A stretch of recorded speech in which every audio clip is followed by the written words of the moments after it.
কি আপাতত আপনার ছেলে মেয়ে কেউ আছে? আমি এখন 3 মাসের প্রেগনেন্ট আছি ম্যাডাম। আমি এই অবস্থায় কোথাও দৌড়াবো বলুন? আমি তো কাংড়া। আপনি কোথাও দৌড়াবেন না, আপনি এখানেই থাকুন। আপনি কাছাকাছি কোনো কাজ করতে পারেন জাস্ট ওখানে সামনে, যতক্ষণ পর্যন্ত এই ব্যাপারটা না মিটছে, কি কাজ করব বলুন যাতে ম্যাডাম? সংসারটা চালাতে পারেন। আমি আগে খোঁজ নিয়ে দেখছি।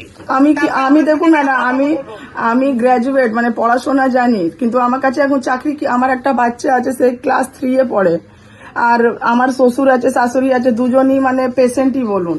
তো এখন আমি কোথায় কাজ করতে যাব বলুন? আমার 3 মাসের প্রেগনেন্সি, এই কন্ডিশনে। কাজ করতে হলে আমি আপনাকে, এখন আপনার কাজ করার মতো পরিস্থিতিও নেই। হ্যাঁ আমি দেখে নিচ্ছি, আমি তো বিএসএফ এর সাথে কথা বলে নিচ্ছি। ম্যাডাম দেখুন, আপনি যদি আমার সাথে 10 মিনিটে দেখা করতেন না ম্যাডাম, আমি চলে আসবো। আপনি যে দেখা করার কোনো প্রয়োজন নেই, আপনার তো কাজটা, আমি সেই জন্য সব জেনে নিলাম। আচ্ছা ঠিক আছে ম্যাডাম, তাহলে ঠিক আমি আছে। অলরেডি আমি ভেবেছিলাম ওরা নিশ্চয়ই করবে, কারণ ওদের আন্ডারে কাজ করে। কিন্তু আচ্ছা। আমি এটা ভাবতে পারিনি যে এতদিন পরে ওরা কেয়ার করবে না। ওই- আমি দেখি আমার অন্য সোর্স কাজে লাগাচ্ছি।